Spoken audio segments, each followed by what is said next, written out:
శ్రీమాత్రే నమః. అమ్మతో ప్రయాణానికి స్వాగతం. అందరికీ అమ్మవారి ఆశీస్సులు ఉండాలని మనస్ఫూర్తిగా ఆ తల్లిని వేడుకుంటూ ఈరోజు పుష్య బుధవారం పవిత్రమైనటువంటి ఈ కథను భక్తి శ్రద్ధలతో వినండి. పూర్వం సుగుణ అనేటటువంటి ఒక ఇల్లాలు ఉండేది. ఆమె ప్రతినిత్యము కూడా పూజలు పునస్కారాలు వివాహానంతరం భక్తి శ్రద్ధలతో చేసుకుంటూ ఉండేది. సుఖమహర్షి పరీక్షిత్ మహారాజుతో భాగవత కథల్లోని అజామిలుని యొక్క వృత్తాంతం గురించి ఈ విధంగా తెలియజేస్తున్నాడు. పరీక్షిత్ మహారాజా, జీవితంలో ఏ కర్మలు చేసినా అన్నింటినీ హరించగలిగినటువంటి దివ్యమంత్రం నారాయణ నామస్మరణే. ఆ విధంగా విష్ణులోకం చేరినటువంటి అజామిలుని యొక్క కథను చెబుతాను విను. పూర్వం కన్యాకుబ్జ అనేటటువంటి ఒక నగరం ఉండేది. ఆ నగరంలో అజామిలుడు అనేటటువంటి ఒక బ్రాహ్మణుడు ఉండేవాడు. బ్రాహ్మణుడైనటువంటి అజామిలుడు ఓ దాసిని పెళ్లాడి కులధర్మాన్ని కాలదన్నాడు. అన్ని విధాలా భ్రష్టుడయ్యాడు. జూదం, దొంగతనం, వంచనే జీవితంగా గడుపుతూ ఉండేవాడు. సజ్జనులను హింసిస్తూ దుర్జనులతో చేతులు కలుపుతూ ఉండేవాడు. 10 మంది కొడుకులను కంటాడు. వారిలో ఆఖరి వాడి పేరు నారాయణుడు. అతనంటే అజామిలుడికి చెప్పలేనంత ఇష్టం. అలాగే అతనిపై ఎనలేనంత ప్రేమ. అజామిలుడికి 80 ఏళ్ళొచ్చాయి. ముసలివాడి అయిపోతాడు. అవసాన దశ సమీపిస్తుంది. ఆ సమయంలో కూడా అతను ఏ రోజు దేవుణ్ణి స్మరించింది లేదు. ఆఖరి కొడుకు నారాయణుడి గురించే ఎక్కువగా ఆలోచిస్తూ ఉండేవాడు. ప్రాణాలు పోతున్నాయి. యమభటులు వచ్చి అతనికి ఎదురుగా నిలుచొని ఉంటారు. వారిని చూసి భయపడిపోతాడు అజామిలుడు. కొడుకును గట్టిగా కేకేస్తాడు. నారాయణ, నారాయణ అంటూ గొంతు చించుకొని మరీ కేకేస్తాడు. ఆ తరువాత చనిపోతాడు. దేవుణ్ణి ఏ రోజు కూడా ఏ క్షణము అతను తలచింది లేదు. ఒక్క మంచి పని కూడా చేసి ఎరగడు. అలాంటి అతను ఆయన ఆఖరి క్షణాల్లో నారాయణ నారాయణ అని ఆ నామాన్ని జపించినందుకు ఆ వచ్చినటువంటి పుణ్యాన్ని మూటగట్టుకుంటాడు. అందుకు ఫలితంగా విష్ణుదూతలు అక్కడ ప్రత్యక్షమవుతారు. అజామిల్లుని నరకానికి తీసుకొని పోయేందుకు సిద్ధమై ఉన్నటువంటి యమభటులతో వారు వారిస్తారు. అతను మా మనిషి, మీరెందుకు అతన్ని ముట్టుకుంటున్నారు, అతన్ని ముట్టుకోకండి అని అంటారు. తేజరిల్లుతూ ఉన్నటువంటి ఆ విష్ణుదూతలను చూసి వారితో యమభటులు ఇలా అంటారు. అయ్యా, మీరెవరో మాకు తెలియదు, కానీ మీరు మాత్రం యమధర్మరాజు యొక్క శాసనాన్ని ధిక్కరిస్తున్నారు. అది చాలా తప్పు. మేము విష్ణుదూతలం. ఈ అజామిల్లుని విష్ణులోకానికి తీసుకొని పోయేందుకు మేము వచ్చాం. మమ్మల్ని ఆ శ్రీ మహావిష్ణువే పంపించారు అని చెబుతారు. ఇది యమధర్మరాజును ఎంత మాత్రమూ కూడా ధిక్కరించడం కాదు అని అంటారు. అందుకు ఆ యమదూతలు ఆశ్చర్యపోతారు. ఒకరిని చూసి ఒకరు నవ్వుకుంటారు. ఈ అజామిల్లుణ్ణి విష్ణులోకానికి మీరు తీసుకుని వెళ్తారా? అసలు ఏం పుణ్యం చేశాడయ్యా ఈయన? ఇతని గురించి అసలు మీకు తెలుసా? ఇతని గురించి మీకు ఏమీ తెలియనట్లుంది. ఇతను మహాపాపి. బ్రాహ్మణునిగా పుట్టి చెప్పలేనని నీచ కార్యాలు చేశాడు. ఏనాడు కూడా ఈసుమంత పుణ్యం చేసేరగడు. ఇలాంటి వాడికి విష్ణులోక ప్రాప్త ఆశ్చర్యంగా ఉంది అని అంటారు ఆ యమభట్లు. విష్ణుదూతలు జీవుల యొక్క పుణ్య పాపాల గురించి, మోక్ష ప్రాప్తికి సాధనమైనటువంటి భగవన్నామ స్మరణ గురించి యమభటులకు వివరిస్తారు. భగవన్నామ మహిమను గురించి కూడా గొప్పగా చెబుతారు. ఎవరైనా సరే ఎన్ని పాపాలు చేసినా సరే ఆఖరి క్షణాల్లో నోరారా భగవన్నామ స్మరణ ఎవరైతే చేస్తారో అతనికి ఉన్నటువంటి పాపాలన్నీ కూడా హరించుకుపోతాయి. మీరు చెప్పింది నిజమే. ఈ అజామిలుడు మహాపాపాలు చేశాడు. ఇతను నరకానికి పోవలసిన వాడే. అయితే ఇతను ఆఖరి క్షణాల్లో నారాయణ నారాయణ అంటూ హరినామస్మరణ చేశాడు కాబట్టి అప్పుడు కూడా భగవంతుణ్ణి అతను ఏమాత్రం స్మరించలేదు. కొడుకునే పిలిచాడు. అయినప్పటికీ అది హరినామస్మరణే అయింది కదా. అందుకు ఫలితంగా అతని పాపాలన్నీ కూడా హరించుకుపోయాయి. తిరిగి పుణ్యాత్ముడయ్యాడు. అందుకే మేము ప్రత్యక్షమయ్యాం. శ్రీహరి నామస్మరణ చాలా గొప్పది. మీరు అతన్ని స్పృశించరాదు. వెళ్ళిపోండి ఇక్కడి నుంచి. కాదు కూడదు అంటే జరిగిందంతా కూడా మీ యమధర్మరాజుకు వివరించి నిజ నిజాలు తెలుసుకోండి అని అంటారు విష్ణుదూతలు. సరేనన్నట్లుగా చేసేది ఏమీ లేక యమదూతలు అక్కడి నుండి వెళ్ళిపోతారు. యమధర్మరాజును సమీపిస్తారు. జరిగిందంతా కూడా అతనికి చెబుతారు. హరినామస్మరణ అంత గొప్పదా స్వామి అని అడుగుతారు. అందుకు యమధర్మరాజు చాలా గొప్పది. ఆ నామస్మరణ వినవస్తున్నటువంటి వైపు మీరు ఎక్కడికి కూడా వెళ్ళవద్దు. ఇలాంటి తప్పు మరలా చేయవద్దు అని యమధర్మరాజు వారిని మందలిస్తాడు. తన భట్లు చేసినటువంటి తప్పుకు వారిని తనని కూడా క్షమించమని చెప్పి శ్రీహరిని ప్రార్థిస్తాడు యమధర్మరాజు. ఎంతటి పాపాత్ముడైనా సరే ఆఖరి క్షణాల్లో హరినామస్మరణ చేస్తే చాలు, వారికి ఉన్నటువంటి పాపాలన్నీ కూడా పోతాయి. అతను స్వర్గానికే అర్హుడవుతాడు. హరినామ స్మరణ అంత గొప్పది. ఆ నామం వినవస్తున్నటువంటి వైపు తన దూతలను కన్నెత్తి కూడా చూడవద్దని చెప్పి యమధర్మరాజు హెచ్చరిస్తాడు. అజామిలుని విషయంలో దూతలు చేసినటువంటి అపరాధాన్ని క్షమించమని చెప్పి శ్రీహరిని వేడుకుంటాడు. మృత్యు గడియలు సమీపిస్తూ ఉంటే యమభటులు రావడం వారిని చూసి భయపడిపోయి తన ఆఖరి కొడుకు నారాయణను నారాయణ నారాయణ అని కేక వేయడం, అప్పుడు విష్ణుదూతలు రావడం, వారి మధ్య వివాదం చెలరేగడం అంతా కూడా గమనిస్తూ ఉంటాడు అజామిలుడు. అప్పుడు అతనికి జ్ఞానోదయం అవుతుంది. హరినామస్మరణ శక్తి ఏమిటో ఎలాంటిదో తెలియవస్తుంది. దాంతో జీవితం అంతా కూడా అయ్యో వ్యర్థం చేసుకున్నానే అని చెప్పి ఎంతో దుఃఖిస్తాడు. ఆ తరువాత ఇక మించిపోయింది ఏదీ లేదు అని అనుకొని భగవద్భక్తిని పెంచుకుంటాడు. అన్ని బంధాలను తెంచుకొని విరక్తుడై గంగా తీరానికి చేరుకుంటాడు. భగవంతుణ్ణి స్మరిస్తూ ధ్యానంలో మునిగిపోతాడు. ఆ విధంగా కొంతకాలానికి మృత్యు గడియలు సమీపించినప్పటి తర్వాత విష్ణుదూతలు మరలా కనిపిస్తారు అతనికి. వారిని చూసి ఆనందిస్తాడు. చేతులు జోడించి నమస్కరిస్తాడు. గంగా తీరంలో దేహాన్ని త్యజించి విమానంలో వైకుంఠానికి చేరుకుంటాడు. తన యొక్క జీవితాన్ని సార్థకం చేసుకున్నాడు అజామిలుడు. తుంగభద్రా నదీ తీరంలో ఒక గ్రామంలో ఆత్మదేవుడు దుందులి అనేటటువంటి ఒక బ్రాహ్మణ దంపతులు ఉండేవారు. వారికి సంతానం లేదు. ఒకరోజు ఒక సన్యాసి వచ్చి ఆత్మదేవునికి ఒక పండును ఇచ్చి ఆ పండును తన భార్య చేత తినిపించమని చెప్పి అక్కడి నుండి వెళ్ళిపోతాడు. కానీ దుందులి ప్రసవ వేదన బాధలకు భయపడిపోయి ఆ పండును తినలేదు. అప్పుడే గర్భంతో ఉన్నటువంటి ఆమె సోదరి అక్కడికి వస్తుంది. అక్కకు సహాయంగా ఉండాలి అనేటటువంటి తలంపుతో చెల్లెలు అక్కతో ఒక మాట చెబుతుంది. నాకు పుట్టబోయేటటువంటి బిడ్డ నీకు పుట్టినట్లుగా ప్రకటించి నేను నీకు సహాయంగా ఉంటూ బిడ్డను కొన్ని సంవత్సరాలు సాకుతాను. ప్రతిఫలంగా మాకు కొంత ధనం సహాయం చెయ్యి. అదేవిధంగా ఆ అక్కా చెల్లెళ్ళిద్దరూ కూడా రహస్య అవగాహనకు వస్తారు. దుందులి ఆ పండును ఆవుకు తినిపించి తాను గర్భిణిగా నటిస్తూ వచ్చింది. చెల్లెలి కుమారునిగా ప్రకటించి సాకుతూ వచ్చింది. ఆ బిడ్డడి పేరు దుందుకారుడు. సరిగ్గా అదే సమయం పండు తిన్నటువంటి ఆవు మనుష్య శరీరంతోనూ ఆవు చెవులతోనూ ఒక మగబిడ్డను కంటుంది. దానికి గోకర్ణుడు అని పేరు పెడతారు. ఆత్మదేవుడు ఇద్దరినీ కూడా సమానమైనటువంటి ప్రేమతో పెంచాడు. గోకర్ణుడు సకల విద్యాశాస్త్రాలను బుద్ధితో అభ్యసించాడు. దుందుకారుడు మాత్రం దుష్టుడై ఆస్తిని ధ్వంసం చేసి ఇంటి నుండి పారిపోయాడు. దాని గురించి దుఃఖిస్తూ తల్లిదండ్రులు మరణిస్తారు. గోకర్ణుడు తీర్థయాత్రలకు వెళ్ళిపోతాడు. తిరిగి వచ్చి ఇంటిలో నిద్రిస్తూ ఉండగా ఒక ప్రేతం భయంకరంగా కనిపిస్తుంది. గోకర్ణుడు మంత్రజలాన్ని ఆ ప్రేతంపై చల్లగా అది ఈ విధంగా అంటుంది. అన్నయ్యా, నేను దుందుకారుడను. నా దుస్థితి చూడు. మీరు ఎన్ని నీతులు చెప్పినా కూడా నేను వినలేదు. నాకు సద్గతి మార్గం చూపవా? అందుకు గోకర్ణుడు, తమ్ముడు, నేను వెళ్ళినటువంటి పుణ్యస్థలాలలో నీ గురించి తర్పణాలు విడిచాను. గయలో శ్రాద్ధం కూడా చేశాను. అయినా నీలో మార్పు రాలేదు అంటే ఆశ్చర్యంగా ఉంది అని తమ్ముడితో అంటాడు. గయలో శ్రాద్ధం చేసినా నాకు విముక్తి రాలేదు అంటే నేను ఎంతటి పాపినో, నాకు నిష్పృత్తి లేదు అంటూ అన్న ఎదుట విలపిస్తాడు దుందుకారుడు. ఒక నెల తరువాత చెబుతాను అని చెప్పి గోకర్ణుడు సూర్య జపాన్ని ప్రారంభిస్తాడు. సూర్య భగవానుడు కరుణించి భాగవత సప్తాహం చేయమని చెబుతాడు. అదేవిధంగా గోకర్ణుడు భాగవత సప్తాహాన్ని ప్రారంభిస్తాడు. ఒక సద్బ్రాహ్మణుణ్ణి ముఖ్య శ్రోతగా నియమించి గోకర్ణుడు భాగవత పఠనాన్ని మొదలు పెడతాడు. దుందుకారుని ప్రేతం అక్కడ ఉన్నటువంటి ఒక వెదురు చెట్టులో ప్రవేశించి దీక్షతో వినడం ప్రారంభిస్తుంది. ఆ చెట్టుకు 7 కనుపులు ఉంటాయి. ఒక్కో రోజు శ్రవణం అవగానే ఒక్కొక్క కనువు పెద్ద శబ్దంతో పేలిపోతూ ఉంటుంది. 7వ శ్రవణంతో సంపూర్ణమైనందున 7వ కనుపు కూడా పేలిపోతుంది.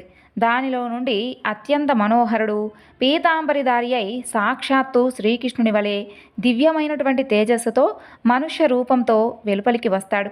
గోకర్ణుని పాదాలకు నమస్కరిస్తాడు. ప్రేత రూపాన్ని దూరం చేసి తనను రక్షించినందుకు అన్నయ్యకు కృతజ్ఞతలు చెప్పుకుంటాడు.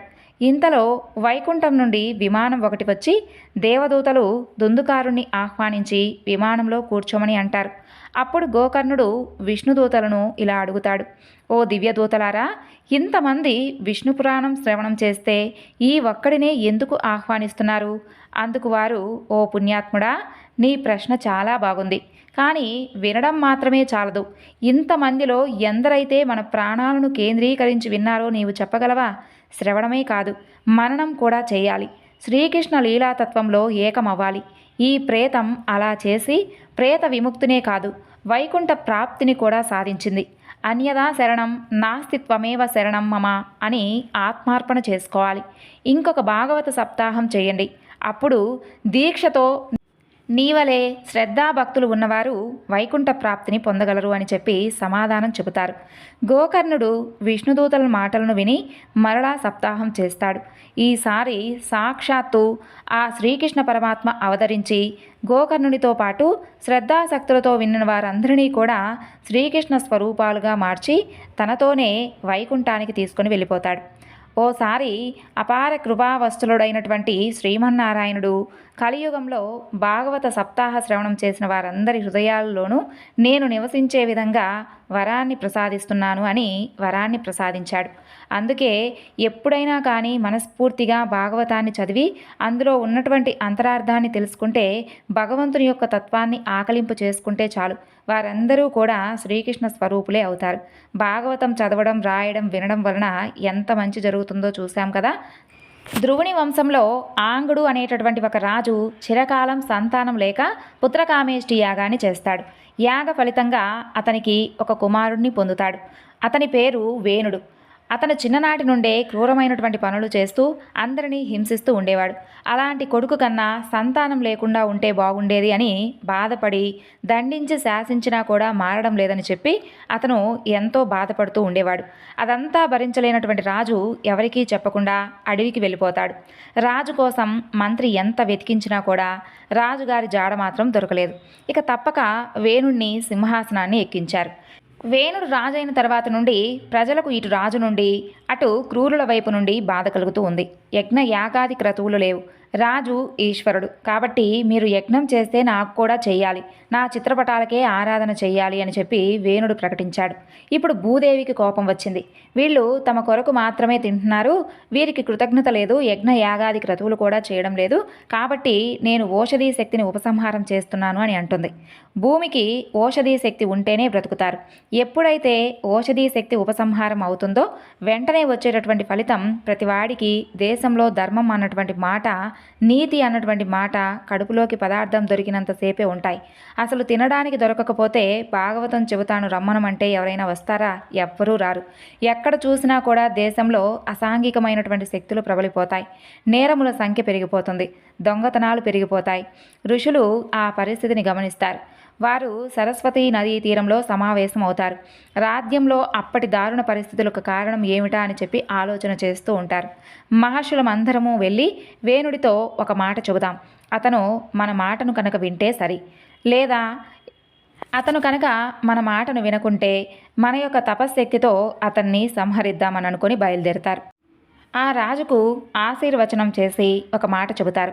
రాజా, నీవు యజ్ఞ యాగాదులను చేసి ఈ భూమిని రక్షించాలి, శ్రీ మహావిష్ణువు యొక్క అనుగ్రహం పొందాలి, ఈశ్వరుని యందు బుద్ధి మరల్చుకో అని చెబుతారు. అప్పుడు వేణుడు, అసలు వీళ్ళందరూ ఎక్కడ ఉంటారు? కనపడనటువంటి విష్ణువుకు యజ్ఞం చేయమంటావా?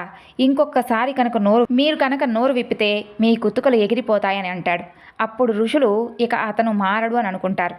ఇతనికి బోధ అనవసరం, ఇతని వలన మొత్తం రాజ్యం కూడా నాశనం అయిపోతుంది, వీడు ఉండేందుకే వీలు లేదు అని అనుకుంటారు. అప్పుడు ఋషులందరూ కూడా కోపం తెచ్చుకొని హూంకారమును చేస్తారు. అంతే, వేణుడు చనిపోతాడు. అహంకారం ప్రబలి మహాత్ముల జోలికి వెళ్ళిన వారికి చిట్ట చివరికి అదే పరిస్థితి ఏర్పడుతుంది. వేణుని తల్లి అయినటువంటి సునీత గొప్ప మంత్రశక్తి కలిగింది. ఆవిడ దూరదృష్టితో ఆలోచిస్తూ ఉంటుంది. తన యొక్క మంత్రశక్తితో వేణుడి యొక్క శరీరాన్ని కాపాడుతుంది. అందుకని ఆ శరీరానికి అంత్యేష్టి సంస్కారం కూడా చేయలేదు. ఋషులు కొంతకాలం చూస్తారు. ఇప్పుడు నేరముల సంఖ్య ఇంకా పెరిగిపోతుంది. శిక్షించేటటువంటి నాదుడే లేడు. అప్పుడు ఋషులు అంటారు, ఇప్పుడు మనం ఎలా అయినా సరే రాజుకు వంశాన్ని పెంచాలి. రాజు మరణించి ఉన్నాడు. ఇప్పుడు మనము మన యొక్క తపశ్శక్తితో రాజు శరీరంలో నుండి రాజు సంతానాన్ని తీసుకొని రావాలి అని అనుకుంటారు. తపశ్శక్తి ఉన్నవారు మూడులను మార్చలేకపోయారు. కానీ క్షేత్రం లేకుండా శరీరంలో నుండి సంతానాన్ని సృష్టిస్తున్నారు. కానీ వారి వాక్కుకు వాడు మాత్రం మారలేదు. ఋషులు వెళ్ళి మొట్టమొదట ఆయన తొడ మీద మదనం చేస్తారు. అందులో నుండి తపశ్శక్తితో మదనం చేస్తే పాపం పైకి రావడం మొదలుపెట్టింది. అందులో నుండి బాహుకుడు అనబడేటటువంటి ఒక నల్లటి వాడు, పొట్టి పొట్టి కాళ్ళు, పొట్టి పొట్టి చేతులు, ఎర్రటి కళ్ళు, రాగి జుట్టుతో పుట్టుకొని వచ్చాడు. నేనేం చెయ్యాలి అని చెప్పి ఆ ఋషులను అడుగుతాడు. అప్పుడు ఋషులు అతని వంక చూసి, వీడసలు రాజ్యపాలన చేయగలుగుతాడా? అస్సలు చేయడనని చెప్పుకొని నీవేమీ చేయనవసరం లేదు అని అంటారు. ఇప్పుడు మరలా సరైనటువంటి పిల్లవాడు రావాలి అంటే ఎక్కడ మదనం చేద్దామని చెప్పి ఆలోచిస్తూ ఉంటారు. ఆలోగా ఆ పిల్లవాడు లేచి మెల్లమెల్లగా నడుచుకుంటూ అరణ్యానికి వెళ్ళిపోయి అక్కడే ఉండేటటువంటి కొండల్లో నివసించడం మొదలు పెడతాడు. అతని వంశీయులకే నిషాదులు అనేటటువంటి పేరు వచ్చింది. ఇక ఋషులందరూ కలిసి శ్రీ మహావిష్ణువుతో, శ్రీ మహావిష్ణువు స్వామి, మాకు ఒక కొడుకు కావాలి అని మేమేం అడగడం లేదు. ఈ లోకాన్ని రక్షించగలిగేటటువంటి కొడుకు కావాలనే కదా మిమ్మల్ని అడుగుతున్నాము. కాబట్టి నీవే నీ అంశ చేత, నీ యొక్క తేజస్సు చేత ఈ బాహువులలో నుండి బయటకు రానని చెప్పి ఆ బాహువులను మదిస్తారు. ఆశ్చర్యకరంగా బాహువుల నుండి ఒక అందమైనటువంటి పురుషుడు, ఒక అందమైనటువంటి స్త్రీ పుడతారు. ఆ పుట్టిన వారి పాదములను చూస్తే శంఖరేఖ, పద్మరేఖ, చక్రరేఖ కనిపిస్తాయి. ఓహో, మనం ప్రార్థన చేసినట్లుగా ఆ శ్రీమన్నారాయణుడు ఆవిర్భవించాడు. కాబట్టి ఇక ఈ రాజ్యానికి ఏమీ ఇబ్బంది లేదని అనుకుంటారు. ఆ పిల్లవాడికి పృథువు అని పేరు పెడతారు. ఆయన వెంటనే యవ్వనాన్ని సంతరించుకుంటాడు. ఆవిడకు అర్చిస్తూ అనేటటువంటి పేరును పెడతారు. ఆయనే పృథు మహారాజు అవుతారు. ఆయన విష్ణు అంశతో ఋషులు మదిస్తే పుట్టినటువంటి వాడు కాబట్టి ఆయన రాజ్యపాలనం చేయడానికి కావలసినటువంటి ఉపకరణాలు అన్నీ కూడా తమంత తాము గబగబా దిక్పాలకులన్నీ కూడా పట్టుకువస్తారు.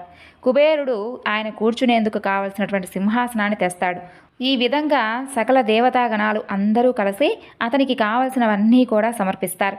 స్వామి జన్మించగానే సమస్త దేవతలు తమ యొక్క శక్తులను ధారపోస్తారు.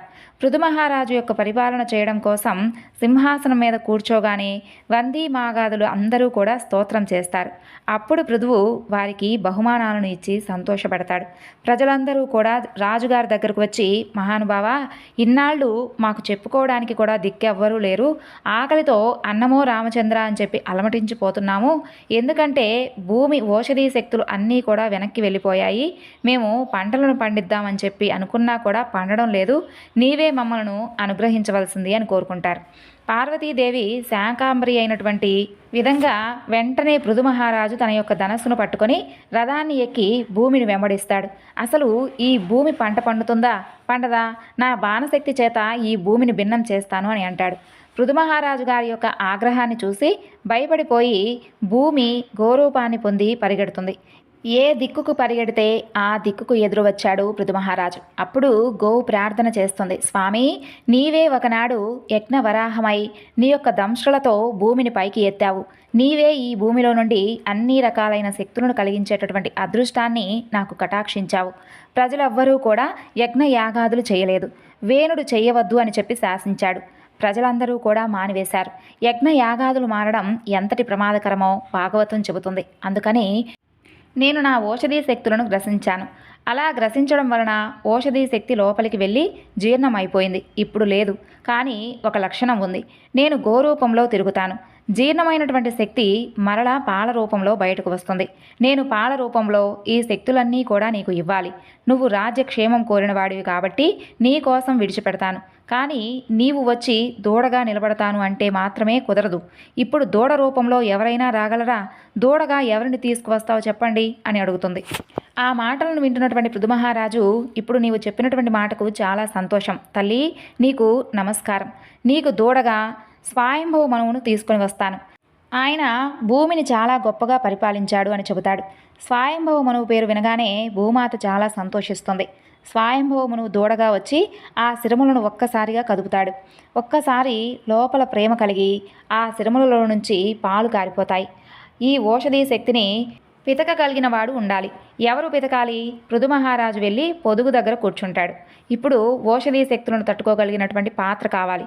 తన చేతిని పాత్రగా చేసి రెండవ చేతితో పాలు పితుకుతాడు. ఆ పాలను భూమిపై చల్లుతాడు. వెంటనే పంటలు పండుతాయి. భూమి అంతా కూడా సస్యశ్యామలం అయిపోతుంది.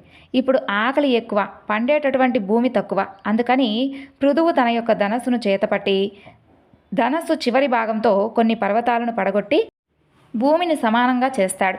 ఆ విధంగా చేసేసరికి కొన్ని వేల ఎకరాల భూమి మరలా వ్యవసాయ యోగ్యమవుతుంది.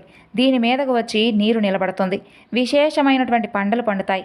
పృథివీ మీద ఉన్న వాళ్ళందరూ కూడా చాలా సంతోషిస్తారు. భూమిని పృథుమహారాజు పిండితే పృథివీ అనేటటువంటి పేరు వచ్చింది. అందుకే జీవితంలో పృథుమహారాజు గురించి విన్నట్లయితే మనకున్నటువంటి కోరికలన్నీ కూడా తీరిపోతాయని పెద్దలు చెబుతూ ఉంటారు. ఈ వివరణను ఇంతటితో ముగిస్తున్నాను. సర్వం శ్రీ లలితార్పణమస్తు. స్వస్తి.